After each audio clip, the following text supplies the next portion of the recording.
simple lang naman yung buhay namin, kaya talagang wala namang, parang yung lahat na inconveniences natural. Hindi yung inconvenience na kailangan kong pag-adjustan kasi nahirapan ako, hindi. Kaya nung pagko-commute, parang yung iba nag-aalala na, sakripisyo, nag-commute. Sa amin, hindi eh.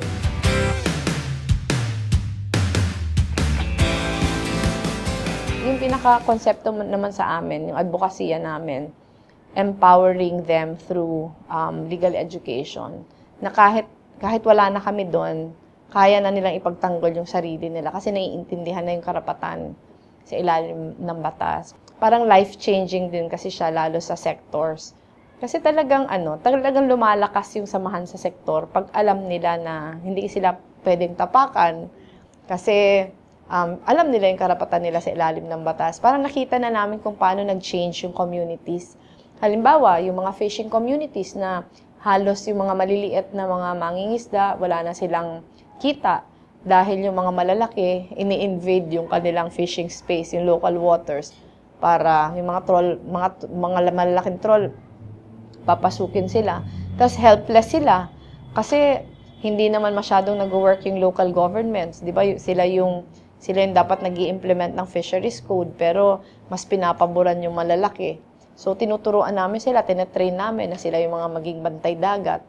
So, napoprotect yung sarili, parang yung natural resources sa kanila. Parang napapalago ulit nila. Pag hindi nag-a-action yung local government, nilalabanan talaga nila. Para sa akin, very fulfilling yun kasi yung natutulungan ng mga tao, otherwise, helpless sana kung wala kami.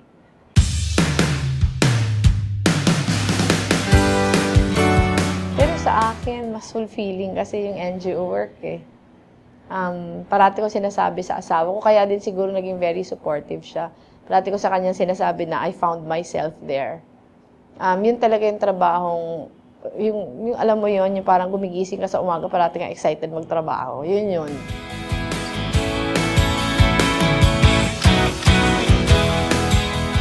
Yung pagka-discourage, dapat naramdaman ko yun nung umpisa eh. Kasi nung umpisa, I was at 1%.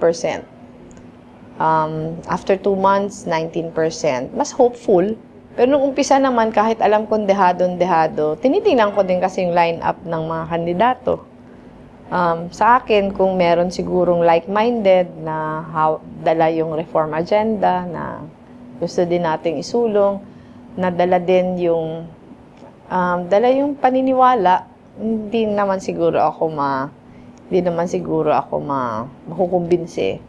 Pero sa akin lang, halimbawa, yung nagkukonsulta ako, yung dati kong mundo, yung mga NGO workers, mga POs, mga katrabaho namin dati, parang sinasabi nila sa akin na hindi mo ba naiisip na nung tayo ay NGO worker lamang, grabe yung ating ginagawa, pero halos walang pumapansin sa mga sektor na tinutulungan natin. Kahit anong sigaw natin, wala naman sa atin pumapansin. Kasi yung ginagawa namin noon, pag nakikita namin na yung batas patungkol sa sektor, hindi na nagbibigay ng kaginhawahan o katarungan sa sektor, nagda-draft kami ng mga amendments at pinipedal namin ito sa mga lawmakers. Halos wala naman sa amin pumapansin. Tapos ngayon, parang sinasabi nila na totoong mahirap, parang long shot. Pero kung nabigyan ka ng isang pagkakataon, ito din yung pagkakataon ng mga taong umaasa sa iyo.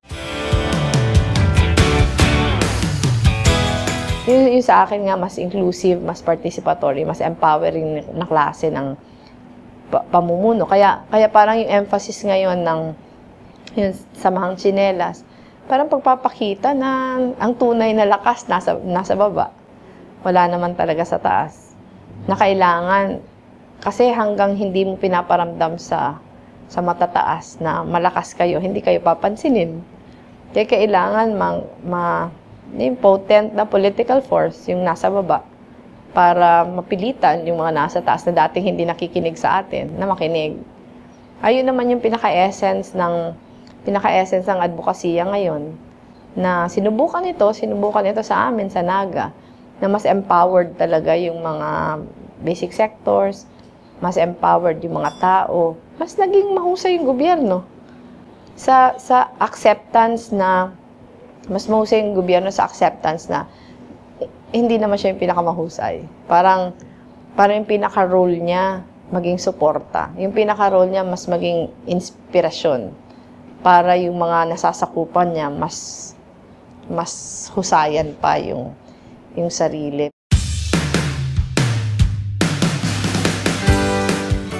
Yun yung sa akin kasi, tingin ko crucial yun. Crucial yun sa sustainability ng reforms.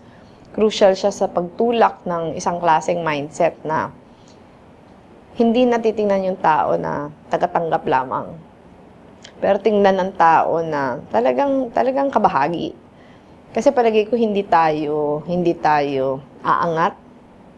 Pag ang tingin sa tao, talagang binibigyan lang. Kahit yung mga eleksyon natin, hindi magta-transform. Dahil ganun yung pagtingin sa tao eh. Na bibigyan na ng pera, pag binigyan mo, okay na yan. So, walang pagkukusa sa ibang local official sa paghusayan yung sarili. Kasi alam niya na pag binigyan niya lang, okay na yun. Parang nagiging stagnant na tayo sa ganong stage. Pero pag empowering kasi, yun yung parang parati kang nag-aambisyon maging mas mahusay sa kung nasaan ka ngayon.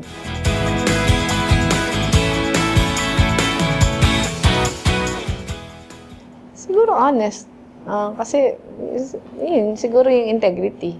Palagi ko kasi yun yung pinakamahalaga sa lahat. Kasi naging effective ka lang hanggang yung tao nagtitiwala sa integridad mo.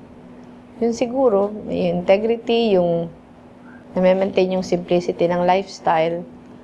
Kasi sa tingin ko, mahalaga yun. Mahalagang simbolismo. Public office is not a right but a privilege.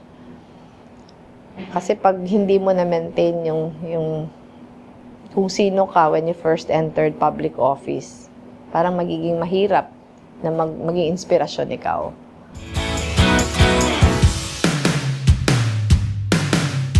Siguro, hindi angry, pero yung frustration.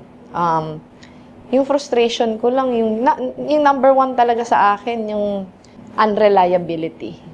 Ano sa trabaho namin? Maraming umaasa sa'yo. Tapos hindi mo naman kayang gawin lahat yung trabaho kasi i-delegate mo. Pero yung nade-delegatean mo, hindi ginagawa yung trabaho. Tapos parang yung sa akin nakaka-frustrate sa akin yung hindi nyo ba nare-realize yung urgency ng pangangailangan. Yung masyadong nagbibigay ng emphasis sa bureaucratic red tape na hindi kasi yung proseso ganito. Ayoko nung ganyan. Yung para sa akin, hanapan mo ng paraan. Kung ganyan yung proseso at parang mas oppressive, hanapan mo ng paraan.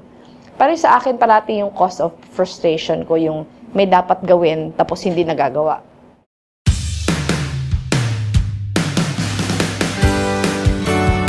Kasi pag election, lahat manliligaw, lahat pinakamahusay, lahat pinakamaawain. Para sa akin kasi yung pagkatao pa din at the end of the day, yun yung magtitiwala ba kayo na kaya namin itong gawin.